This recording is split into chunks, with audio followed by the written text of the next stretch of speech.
Welcome everybody. Thank you for coming back to BayTran's weekly webinar, Connecting Our Region. This week we've got a focus on the city of Galveston. I'm Teresa Rodriguez. I'm the president of BayTran, and I'm joined by Carl Joyner, our chairman. And we'd like to thank our special guest for joining us, Mayor Pro Tem Dr. Craig Brown, who is serving as acting mayor of the city of Galveston. We were just talking before we came on air about how everybody has a soft spot in their heart for Galveston. If you're a Houstonian, we certainly do find Galveston to be a treasure for us. And with everything going on, the recent hurricane near miss, our COVID situation, and the recent budget approval, it's a timely moment to be talking about Galveston and to be talking with you, Dr. Brown. Carl, do you want to make a couple of remarks before we get started? Sure. So, Dr. Brown, we really do appreciate your being here today, and it's been interesting, I'm sure, for you during your brief term here as Mayor Pro Tem and actually interim mayor, which has been, I'm sure, an exciting time for you, and the things that you've had to go through have been extremely tough. So I appreciate your being here today, and we look forward to what you have to tell us about Galveston, which we all love Galveston. Well, thank you. Thank you very much. Glad to be here, and thank you for the invitation today. I appreciate that. For those of you that I have not met formally, I'm Craig Brown. I'm Mayor Pro Tem with the city of Galveston. In July, our mayor, Jim Yarborough, to a surprise of all of us, and myself included, resigned from his position, mainly because of health reasons that Jim has. And so now I have stepped into that role as interim mayor here at Galveston. It's a year, or it's been a term so far, of flexibility and partnerships for Galveston. And I think we're all going through this, all of us in our respective cities and communities. COVID-19, we're all following the governor's orders, moving along with enforcing those, or basically working with those guidelines so far. We shut our beaches down here on July 4th, as you probably heard. That was a decision, one of the last decisions that Mayor Yarborough made before he resigned. And I personally think it was a good decision for Galveston and Galveston County. Our infectious rate here in Galveston County was going up at the time. And the individual people in the community were just not following to the extent that they are now, wearing a mask and social distancing. And it was just kind of a new guidelines for them. And so we felt here in Galveston, Mayor Yarborough did, that we should close our beaches to cut down on the possibility of crowds and promoting this infection. I'll tell you one thing, when we closed those beaches here in Galveston, it became a ghost town over July 4th. Just shows us, I know we have a lot of attractions here, but it really shows us how important the beach is on drawing individuals down here. As we were going through this pandemic here in Galveston, then we had Hurricane Laura coming on the horizon. This was quite an issue for us. We had not had a major hit here in Galveston, and I know in your area, many of your areas, Hurricane Harvey was a major problem there. For Galveston, it was not. We had people evacuating from the mainland to Galveston for Hurricane Harvey. But in Hurricane Ike in 2008, that was a major concern for this community. And that's the last time, 12 years ago, that we had to deal with a potential or a full-time or a full-front hit of a major hurricane. When Hurricane Laura was bearing down on us, it ebbed and flowed on our feeling positive that it was going to miss us and that it was coming straight at us. As we all do, we were on those National Weather Service calls We were even monitoring their 4 a.m. calls and throughout the night. We went to bed that Saturday evening thinking it was going to miss us. Northwest, the National Weather Service woke us up Sunday morning and said it could be coming straight at us. We started to mobilize. We had started that days before. As we all do, we have a emergency disaster plan. We put that into effect.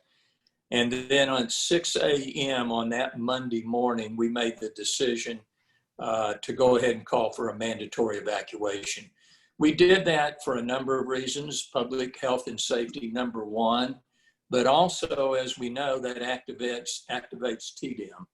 And once we declared a mandatory evacuation, then Texas Department of Emergency Management stepped in, sent the buses in from Austin, San Antonio.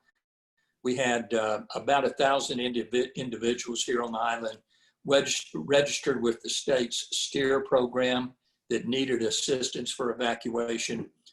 We moved those on the buses. They made arrangements for housing up in Austin and in the hotels, and we evacuated those individuals off the island. Thank heavens it missed us. Sometimes people say we dodged a bullet.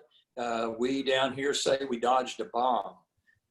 If that would have come about 100 miles more west of where it entered and made landfall, we would have had a major destruction on this island. So we were happy, we were fortunate, we were blessed that it missed us.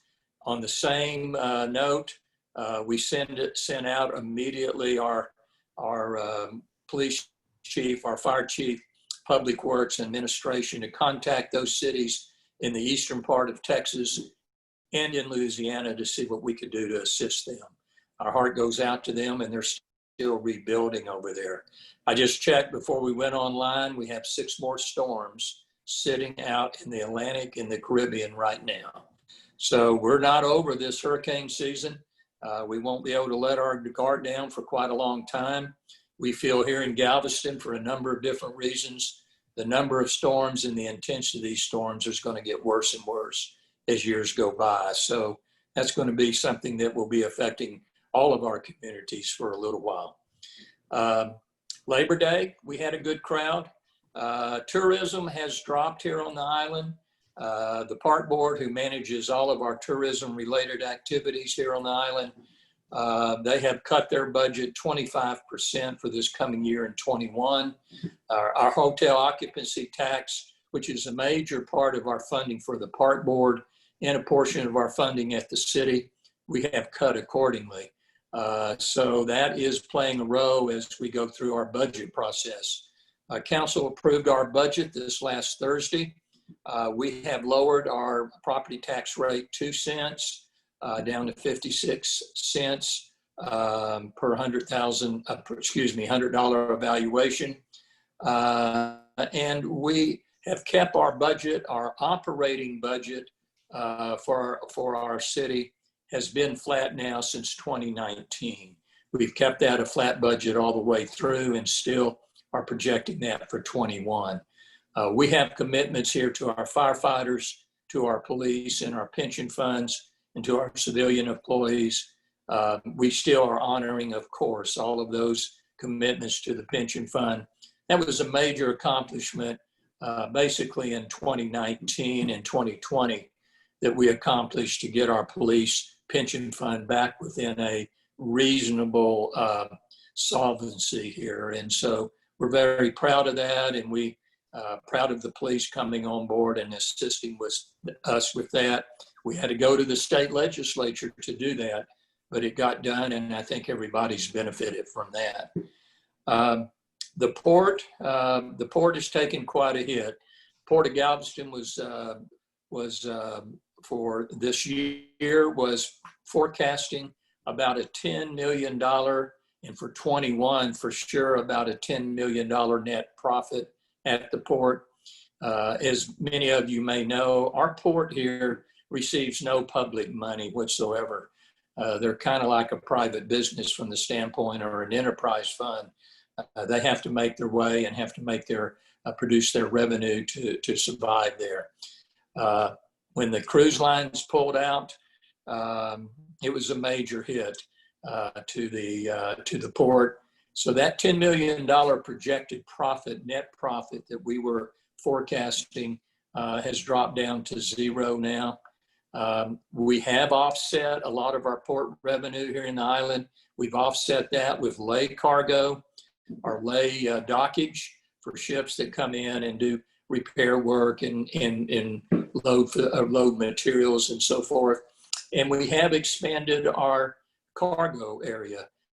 I'll tell you one thing that it has done in the city, this pandemic. It has been quite a problem, but it's taught us some very valuable lessons. At the port, it has taught us that we have to diversify that port and maintain that diversification.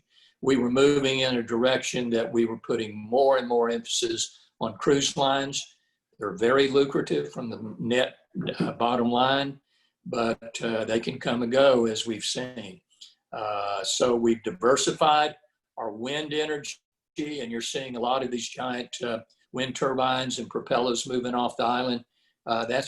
We've become one of the biggest ports for that on the Gulf Coast right now for wind energy. So our cargo has expanded, our lay dockage has expanded, hasn't offset all of our losses from cruises, but it's coming to help quite a bit. Cruise lines, it's basically, as you may know, up to the CDC. Cruise lines wanting to come back, CDC is still evaluating on when and how they should come back. Personally, I don't see them coming back in 2020. If they do come back in 2020, it'll be on a limited basis, and it will probably be the latter part right into December before we see them coming back. I would say this, and this is I think positive for the community, positive for the county. The cruise lines, Royal Caribbean, Carnival, Disney, are telling us that when they come back, they're putting priority on what ports they come out of first, and Galveston is right at the top. We have such a cruise business that is a driving business from all over this section of the United States, and especially the Midwest, that as they bring these ports back online, Galveston will be one of those that'll come back online first, they're telling us. So we've been very fortunate from that standpoint. We're moving ahead. We've got a lot of projects going on. We've partnered with TxDOT. We're getting ready to do that flyover at 61st and Broadway here on the island. That project will probably start to take shape somewhere around 2021, somewhere in that range, 22, somewhere in that range. We also are partnered with the county right now, and I want to say a big thank you to the county. Our 23rd Street improvements and drainage improvements, Avenue S here on the island. This is a combination project with the county. They included that, and we thank them for this and their bond elections that they had not too long ago. And we're partnering with them on that. The other area that we're partnering with TxDOT on right now is 3005. As you know, that's the highway that runs west from our seawall out to San Luis Pass. We're raising that entire highway out there. TxDOT is. We're working with TxDOT on that. We got a change from the GLO. They allowed us to have all of our drainage run to the beach and out to the ocean. They changed that philosophy now, and they don't allow any of that drainage running that way. So TxDOT has been working with us to restructure the drainage in that 3005 highway. It's going to be raised probably 4 to 6 inches all the way through. When you're down on the island here, it doesn't sound like a lot, but I tell you, when we have water come over that 3005 and cuts it off and cuts the west end off from our downtown, 4 to 5 inches is quite a bit. It's enough to allow an evacuation route off the west end of the island. We're doing well. Still waiting to see what the governor's going to do on his orders for all of this COVID-19 concerns.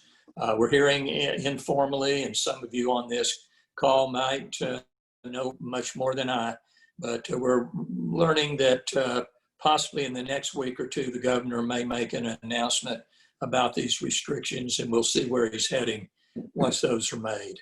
But overall, the island's doing well. We have our budget reduced, as I mentioned, here on the island for 21. We have not cut services one bit, though. Still have the quality of services and the type of services and the timing of our services for our community that we always have had. And we're looking towards, I think, a very productive 21. Now, I can see some signs coming. Mike Lofton, who is our finance director that some of you may know, Mike has predicted that our sales tax would take quite a hit for this 21 season. The sales tax is already showing it's coming back stronger than we even thought. So that's a good sign. That's a positive sign. And this sales tax may not take the dip that we think it's going to take. So we're looking towards that. The hotel, the number of individuals coming down to the island, we usually take a drop in the fall, right after Labor Day, those weekends afterwards, starting to drop in the number of attendees and the number of individuals coming down here. So far, that has not happened. Our weekends after Labor Day, this last weekend, some people are saying it was busier than Labor Day. So we're looking forward to a big, busy fall, and we're looking forward to a busy winter. We're hoping that that will be the springboard for a very productive spring as we come into 21. So we're looking towards that. The city of Galveston, of course, has been discussing this coastal suppression system and protection system for quite a long time. That is something that the city has not adopted a formal recommendation on that. We're allowing the Army Corps of Engineers to come out with their findings. We've been giving input throughout this entire process. The Corps, as you may know, is going to make bring out their recommendations in October of 21. We're looking forward to that. We're working with our legislative group to see where we stand. I know we're going to have a local sponsor for that. We're talking a lot of money. And we're talking whoever that local sponsor is going to have to be responsible for maintenance of that surge protection system also. This is a big decision for the state legislature. Personally, I think they're going to be looking to local communities down here to give input and to possibly participate in funding. So we'll need to looking forward to those discussions and see how that plays out. Kind of taking my time up, I'd open it up to questions at this point that anybody may have. Well, going back to the coastal spine, it's a priority for BayTran, and we are very much in support of it. I'm wondering, though, what do you hear from the residents on the island and from your constituents? I know that there have been different rounds of outreach and planning for it, but what are you hearing on the ground from the people of Galveston? The residents, I'd say majority are somewhat anxious about how this is going to play out. They've had a number of public meetings, and the Corps has done a good job of bringing the public into play as they've made their plans, but they still haven't pinpointed. There's still a lot of unknowns on where this ring levee system is going to be positioned and how it's going to function and how the dunes are going to function on the west end and so forth. So I think the public here is somewhat cautiously optimistic about this. They're waiting to see the details in October coming up here of 21. I am hearing from the Corps that they're going to divide it up into 3 sections. They're going to have the gates there at the ship channel. They're going to have the west end dune system, and they're going to have the ring levee system that protects those areas behind the seawall here in Galveston. And those 3 different areas they also have prioritized them in that manner. The Corps, I think, is going to come out with, if we do anything, if we only do one thing, it's going to be the gates. If we have money and the support to do the second thing, it'll be the dune protection on the west end, and then the third would be the ring levee system. This is going to be a big hurdle to overcome. Not only is this an unbelievably expensive situation, but in Washington and at the state here, it's going to be a very big political decision for those elected officials to make. We'll see how that plays out. I think the key is, though, coming back to my comments about the local sponsor, that's going to be the key of how we're going to handle that local funding and the local responsibilities here. So I think there's still a lot to be done. I heard that even if it's approved and moves along at the time frame that it says, it's probably 15 years in construction. So it's down the line here, and hopefully we can make a giant step forward. I think here on Galveston Island, we understand this also. We feel fortunate that the Corps has put emphasis on helping protect portions of the island. We understand, though, that this surge protection system is really geared to the petroleum industry and the ship channel. And we understand that, and we know that that's their primary focus. And so we understand that if they do it in a priority type section at a time, the gates will probably be number one to be accomplished. Okay. I do have a question from our attendees. Steve Albert asks, are there any other joint projects with Galveston County planned from the most recent bond referendum? Good question. I don't have any knowledge of any others that we'll be partnering on.